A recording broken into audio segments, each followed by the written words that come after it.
I didn't even think about how perfect this was until I was like getting set up for the video. But I bought this guy. I impulse bought this guy. This is Ari Shem.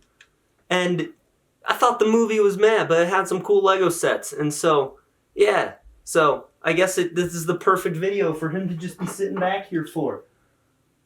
He's gonna move eventually though, because something cooler is gonna go there. Hey guys, welcome back to the MCU HQ, and this is my spoiler review of Eternals. Yeah, the movie's been out like a week already, and I'm finally getting around to my spoiler review. But life.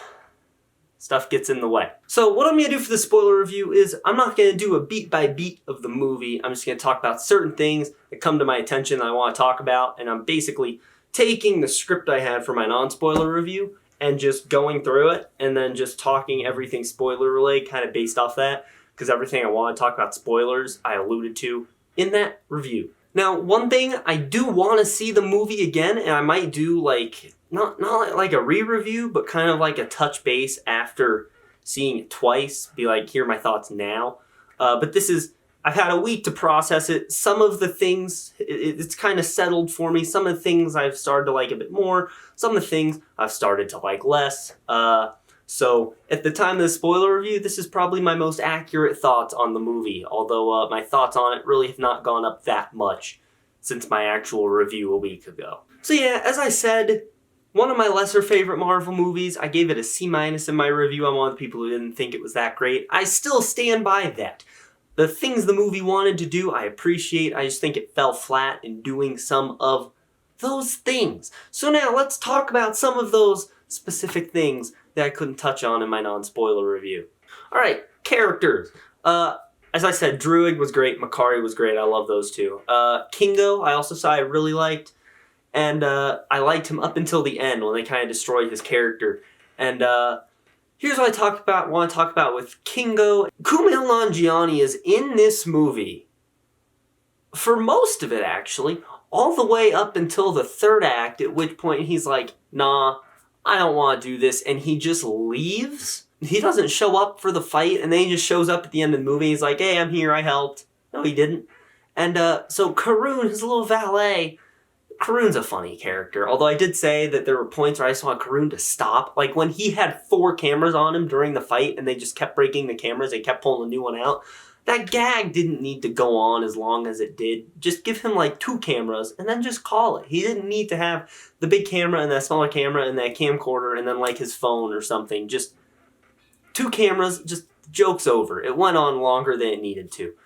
But he's with them the whole time, and this dude is such a sweet guy. He's talking about how much he loves the Eternals and how much he thanks them for kind of accepting them. But then Kingo is like, nah, screw humanity, I'm out of here. And Karun just goes with him. He's like, hey, you guys were great, bye. There could have been such a great emotional payoff with that character where he talks to Kingo. And, Karun's human. Kingo basically told him, I don't care if this guy who's been my friend for 30 years dies. Let him die. I don't want to fight this fight.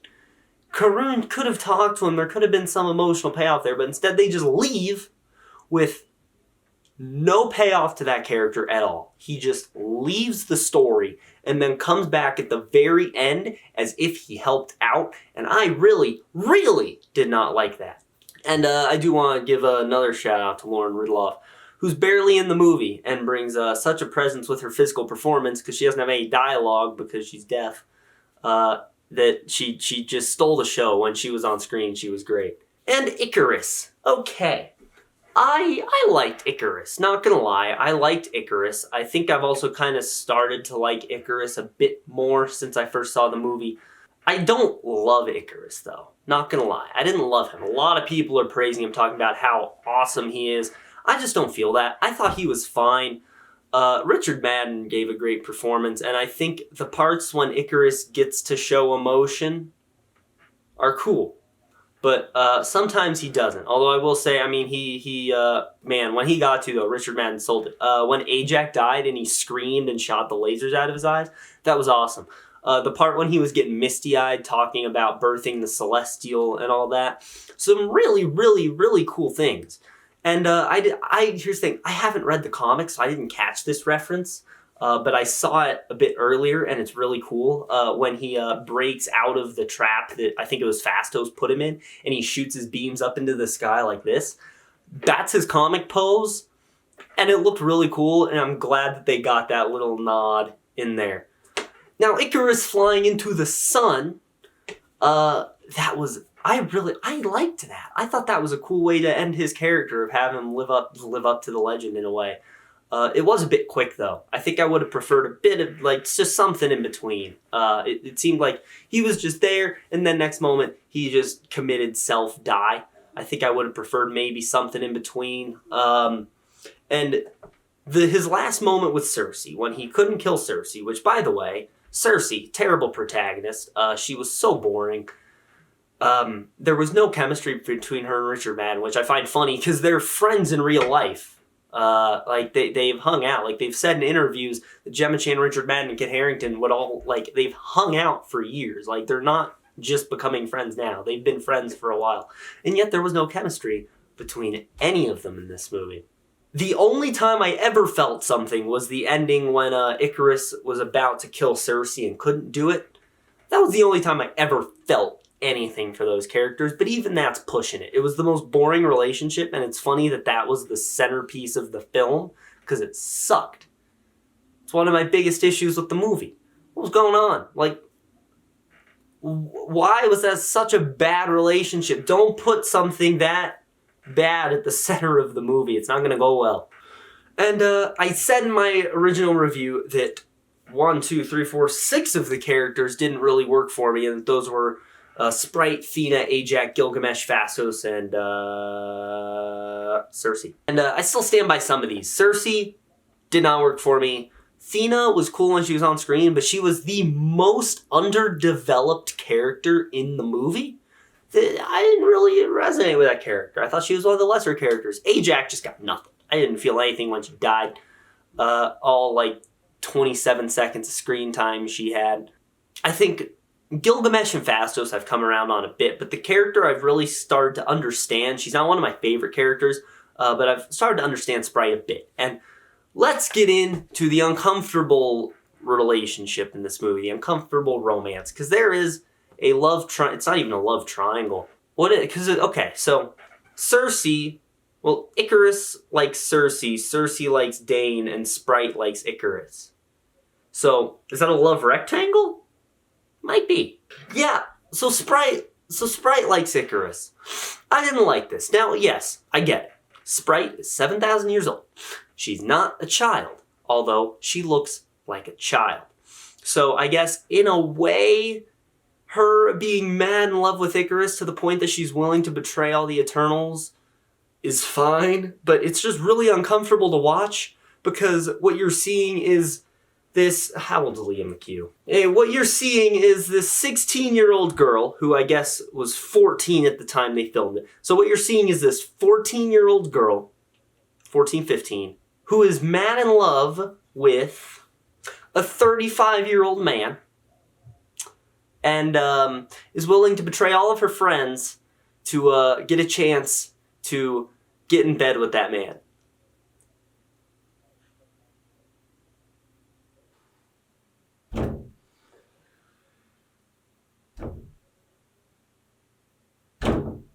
Alright, I have my Lego figures here.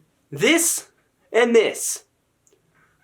Not a good idea. I don't care if both characters are canonically 7,000 years old. What I'm watching on screen is a 14-year-old trying to bang a 35-year-old. And that makes me uncomfortable. That was also the main reason I wanted to do a spoiler review. I needed to get that off my chest. Why did no one stop that? But Sprite is so madly in love with this guy that she is willing to literally stab Cersei in the back and help destroy the world just to get with him. And then what does Cersei do for that? Rewards her. So after Druid comes back and knocks Sprite out, at the very end of it, Cersei's like, hey Sprite, you want to be a human, right? Well, I'll make you a human. And you know what I would have done? I would have been like, hey, screw you, you asshole. You stabbed me in the back. I'm not giving you what you want. You can go fly into the sun with the guy you're in love with. You also have Crow as a character. Can you even call him a character? Is he even a character? What the hell is he? So he's a deviant. He's the one who kills Ajax and then evolves to the point that he's able to heal because he kind of absorbs her powers. And then he kills Gilgamesh and gets really strong because he kills Gilgamesh. And so the only reason that Crow was in this movie was so they could then give Athena a revenge plot. And so at the end, all the Eternals that are still there are trying to fight Icarus and kill the Celestial. And they're fighting Icarus. And Crow comes in and starts fighting Icarus. And as the viewer, you're like, oh my god, they're going to fight together because Crow is like, the Deviants are pawns of the Celestials too. So the Eternals and the Deviants now have a common enemy. So after Crow beats down Icarus for a minute, instead of joining them and joining the Unimind to help fight the Celestial, which, you know how cool that would have been, by the way? Because if Crow joined the Unimind, in a way, it would have been like Ajax and Gilgamesh were there. That would have been awesome. But instead of doing that, what happens is they immediately go back to fighting Crow just so Athena can cut him into 8 pieces and get revenge for Gilgamesh. A very half-assed revenge plot because it just comes out of nowhere. It's just, oh, Gilgamesh is dead. Crap, let's have a funeral for Gilgamesh. And then forget about Gilgamesh and go fight the Celestial Icarus. Oh, hey, the guy's back. I'm just going to go kill him real quick. Why does this movie have so many goddamn characters? That's the problem. This movie does not need to have 10 Eternals, plus Dane Whitman, plus a couple Celestials, plus the Deviants.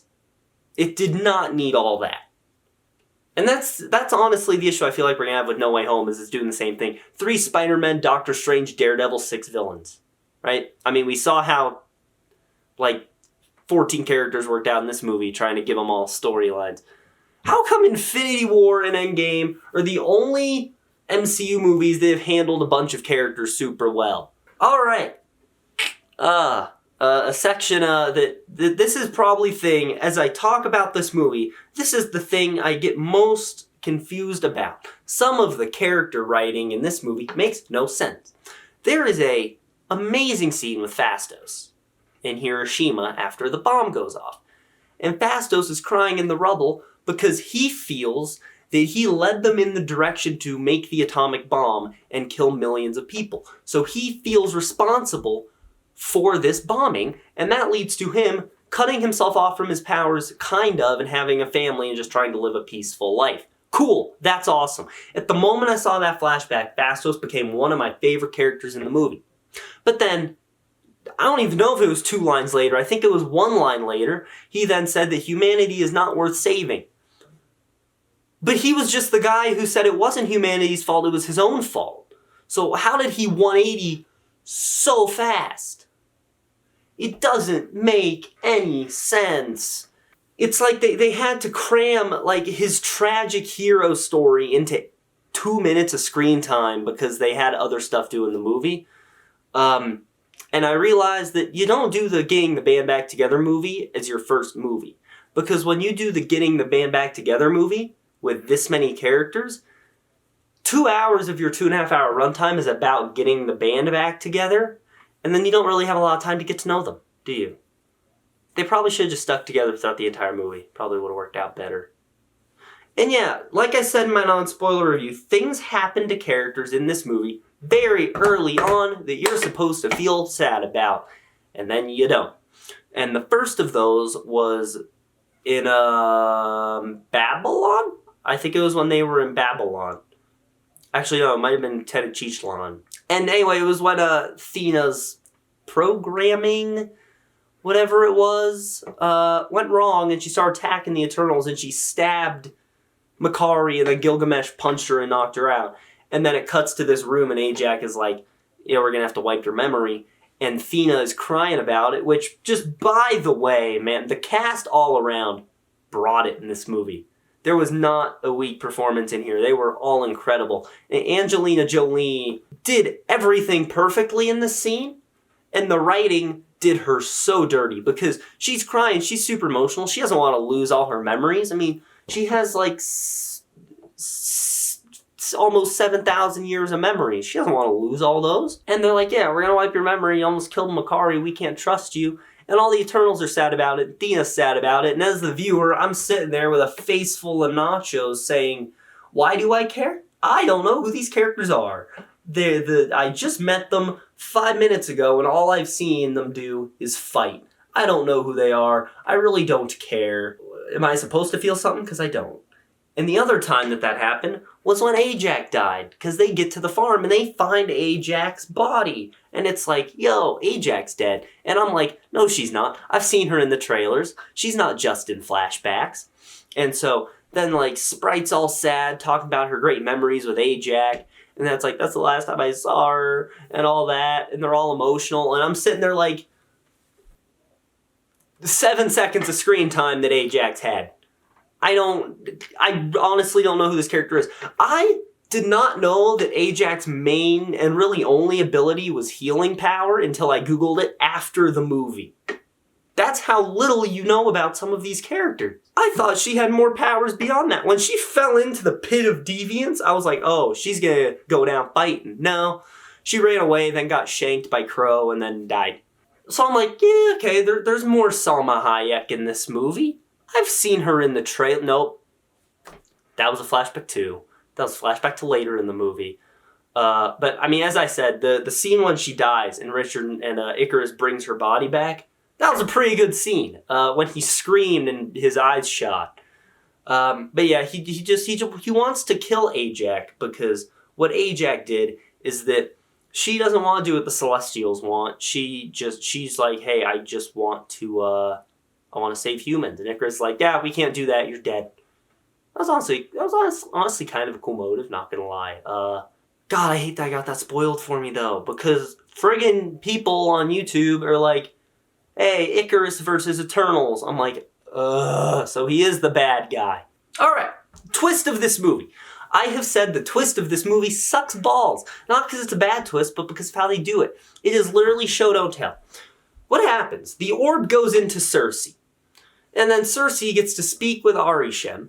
And Arishem is going to present all the information to her, which I assume he does because it's only right that the leader knows everything that's going on and he assumes she'll be fine with it. And he's like, alright, here's the deal. I made the Deviants. I hated the Deviants. I made the Eternals to kill the Deviants, but the Eternals are basically they're robots. But are they? They're not androids. I don't think they're robots. They're, I think, sentient, but there's like multiple copies of them. I'm not gonna lie, don't really know how it works. I think it would have worked better if we saw multiple, like, Cerseis.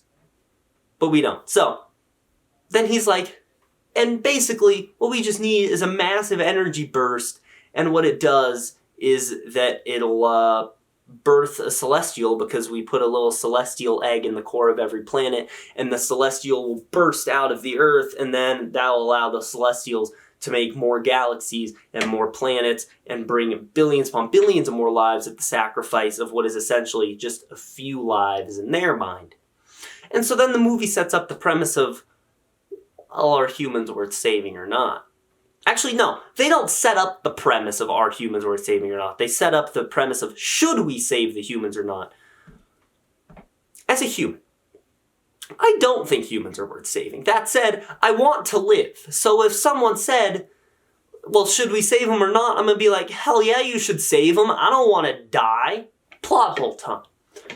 So the idea is the Eternals have to kill the Deviants because humans need to live and be born because that gives more energy for the Celestial to, burst out of the Earth.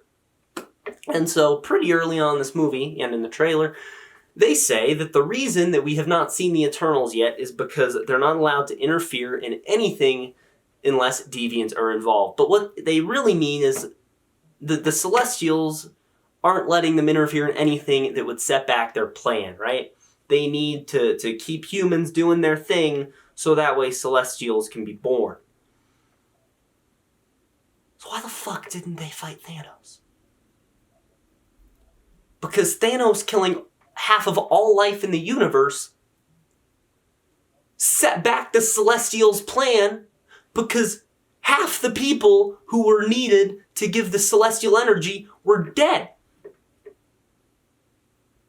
So the explanation designed to clear up the plot hole makes the plot hole worse. Alright. So,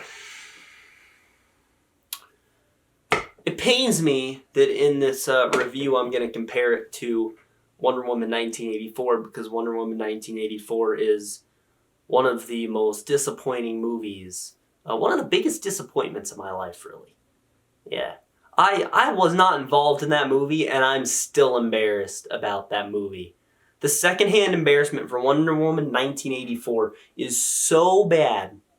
But let's talk about how this relates to Eternals. In Wonder Woman 1984, they need to make a jet invisible, and Wonder Woman's like, okay, I did this once on a coffee mug. It was hard to do. I lost the mug. So a jet is a serious step up from a coffee mug. And first friggin' try, Wonder Woman makes the jet invisible. And then, later on, she's like, I'm gonna learn how to fly. And she's sitting there crying because Steve Trevor just died again. And then she hears his monologue talking about how to fly. As I say this, it like dawns on me just how truly stupid this movie is. She's listening to his monologue on how jets fly and apparently applies that to her own arms and learns to fly first try. All right? This movie does that shit. This movie does that. And I don't like it. So when they have to kill the Celestial, they're like, all right, Druig, you're going to have to try to brainwash it. And he's like, I'm not going to lie, I don't think I can do that. And they're like, no, it's okay. We'll unimind it. So all the energy, basically, I'm not going to lie. I honestly can't remember if they uniminded Druig or not. But I think they wanted to, and then Icarus came in and I-beamed him and sent him to hell, and then he came back basically unscathed and hit Sprite, but that's besides the point. And so then after Druig's down, they're like, all right, Cersei, you turned a deviant into a tree. Turn a celestial into marble, which, okay, all right. So their standard for deciding that Cersei's strong enough to turn a celestial to marble is based on the fact that she had a very hard time turning a deviant into a tree. They're like, oh my god, I didn't think that was possible. And neither did she. And so they're like, okay, so that makes you strong enough to turn a celestial into marble. Celestials are literal gods. Literal gods. They birthed the universe. They are actual gods. They existed before the Infinity Stones. The Celestials are older than the universe. The Celestials are gods. The actual gods, not like the Asgardians, not like the Eternals. These people are literally gods. The Deviants are not. And so Cersei had a very hard time turning a Deviant into a tree. And then, unimind or no unimind, it should not have taken her one try to turn a god into a marble statue. And the moment she started doing it too, she was standing on the hand of the Celestial. And I was like, she's going to do it first try, isn't she? Sure enough, first try. And then, after the fight, Arishem took Kingo, right? Because he's like, hey, you guys interfered. You guys killed a Celestial. I'm going to judge the crap out of you. That ain't going to fly. Come with me. And he takes Phastos, Cersei, and Kingo. Kingo didn't try to stop the Celestial. In fact, Kingo said, yeah, sure, let humans die. I don't give a shit. Why are they taking Kingo? What'd Kingo do? Yeah, so Kingo, Cersei, and Phastos get taken away. And then Druig, Thena, and Makari go out in the Domo into space to, not gonna lie, I can't remember. And then Sprite just becomes a human and lives. And then complains, which is really funny. She's like, yeah, I want to be a human. I don't like being a god. I want to live life. And then she complains that she has to go to school. I'm like, you signed up for this, Sprite. Cersei even told you. She's like, yeah, you're going to have to go through everything a human goes through. And Sprite's like, yeah, I want to do that. And then she complains. Although, okay, not going to lie, I thought more Eternals were going to die for a bit there. I was like, they killed Ajax, they killed Gilgamesh, and Icarus died. I thought they were going to kill a few more, honestly. Especially since they were fighting God. But I'm not going to get back into that. Okay. Post-Cred Scenes, of which there are 2. So the first one, they're on the Domo, and a very crappy CGI troll, played by Patton Oswalt, is like, hey, I'm going to introduce this guy, and he's listing off all these titles, and to the guy at the premiere who said that Harry Styles has joined the MCU as Thanos' brother, There's a special circle in hell for you, and I hope that Satan makes you suffer for that. Yeah, so Harry Styles comes through a portal as Eros, or Star Fox, is Thanos' brother, and he's like, "Hi, my fellow Eternals," and yeah, that's where that ends. Would have been a lot more exciting if it wasn't spoiled by that one dickhead. As for the other one, Dane Whitman, he has the Ebony Blade, his ancestral blade. He's gonna get it. He's gonna become Black Knight, probably be an Avenger, probably get his own series, but I think it's safe to assume that Blade is already recruiting for the Midnight Suns, because what happens is you hear a voice say, "You sure you're ready for that, Mr. Whitman?" And he turns and jumps, and then it cuts, and it's just a voice. And it's like, well, what the hell was that voice? Some people thought it was Fury. I knew it wasn't Fury. I didn't know who it was. Some people thought it was the Watcher, which definitely wasn't the Watcher. It was Mahershala Ali as Blade. Look, here's the deal. Why is Blade's introduction to the MCU a vocal cameo and not a physical cameo? They could have just easily done the Iron Man thing where Nick Fury comes out of the shadows. He's like, "Hey, it's Nick Fury. I'll see you in the sequel." They could have just had it pan over to Blade and be like, "Hi, I'm Blade. I'll see you next year." Or 2023, 2024, whenever the movie's coming out. Point is, why is it a voice? Why did they introduce him just as a voice? Oh. And yeah, then they said Eternals will return. What capacity is that? I don't know. Probably a sequel. I don't think the movie getting the reviews it's getting is going to destroy Marvel's desire to make a sequel. But we'll see him in some capacity. There might be an Eternal that pops up in Doctor Strange. I know the cosmic movies, there will probably be an Eternal in. I wouldn't be surprised if we'll see one in a few years. Black Knight probably getting his own series. Yeah, that's that. That's all I got for spoilers. Alright, there's my spoiler review for Eternals, or I guess more so just me talking about everything I didn't like in Eternals. So I hope you enjoyed this video. I do actually have one more Eternals video, which will probably be up, honestly, not long after this one, because I'm going to edit them back to back and just try to upload them kind of back to back. But I'm going to do a character ranking on the 10 main Eternals. Not every character in the movie, but just the 10 Eternals, ranking the 10 of them. So stay tuned for that. But what did you think of Eternals? And what did you think of my review of Eternals and everything I had to say about the movie? Yeah, so let me know all of that down in the comments below. Also, leave a like on this video, subscribe, click on the bell icon to receive all notifications from the MCU HQ. That's going to be it. Have a great day, guys.